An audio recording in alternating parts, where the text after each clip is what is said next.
Colds and flu are not diseases, but rather emergency cleansing intensives initiated by the body when toxins and debris in it reach dangerous levels. Therefore, they should not be feared or suppressed with medications, as doing so will only worsen the conditions in the body, including sometimes to the point of death. Instead, they should be facilitated by fasting and consuming freshly made fruit and vegetable juices, as well as getting plenty of rest, pure water, fresh air, and sunshine. So people will say things like, I got it and it was bad, whatever, but this is where you have to understand the fraud of the germ theory. You didn't get it because there is no it.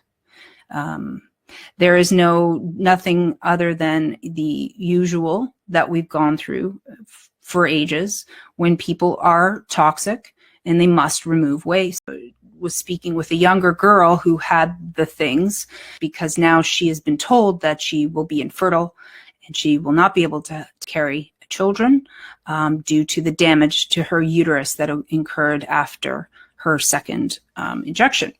And the symptoms are the body healing. So the symptoms of whatever's happening is your healing. You are expressing, which means you are healing.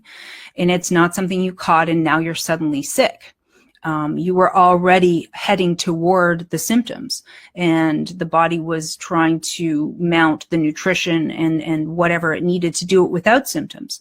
So if you are active in your cleansing practices and you also are aware of not poisoning yourself, you would never ever express as a cold or a flu again in your life. You could be around a whole room full of snot-nosed anybody's who were expressing, and you would come out with that with nothing. You would never catch a thing. So, and we know this. This is also easily done with proper science, which we have done those studies. The Germans did the studies way back in the Spanish flu. They tried to do contagion studies and it did not work. You could not take mucus off of someone who is expressing and put it into another person and have them get those symptoms of that disease.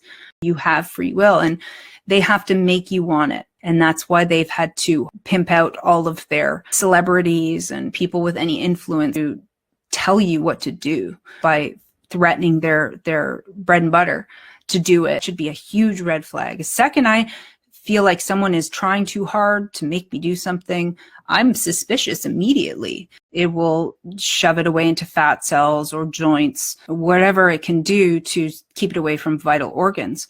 And then people will get symptoms like arthritis and have brain fog. And so I think a lot of these individuals will not have proper routes of elimination any longer. They will hold on to things that should not be held in the body.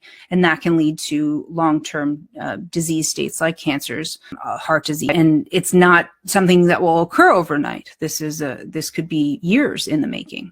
And so I think those who have the thing will have to really master how to be on top of their detox regime to stay well. I would like you to remember the cold and the flu that you got back in 2014. Please describe the symptoms that you had. I don't think you're remembering correctly. The cold and flu symptoms are all about the same. Congestion, respiratory issues, sinus pressure, mucus formation. Sometimes you have ear involvement. Sometimes you have fever, sensitive skin, loss of taste or smell because you're congested. These are the subsymptoms of your body trying to regulate itself back into homeostasis. These are symptoms of the body correcting the terrain and healing. They are not bad. They are not to be suppressed. And they are to be honored for what they are doing. So if you understand that the symptoms are the cure, that the fever mechanism is good, helps you heal, then you won't suppress that. The problem, of course, as I alluded to, is that a lot of these mechanisms have already been damaged by the same cult members that want to make sure you're a customer for life.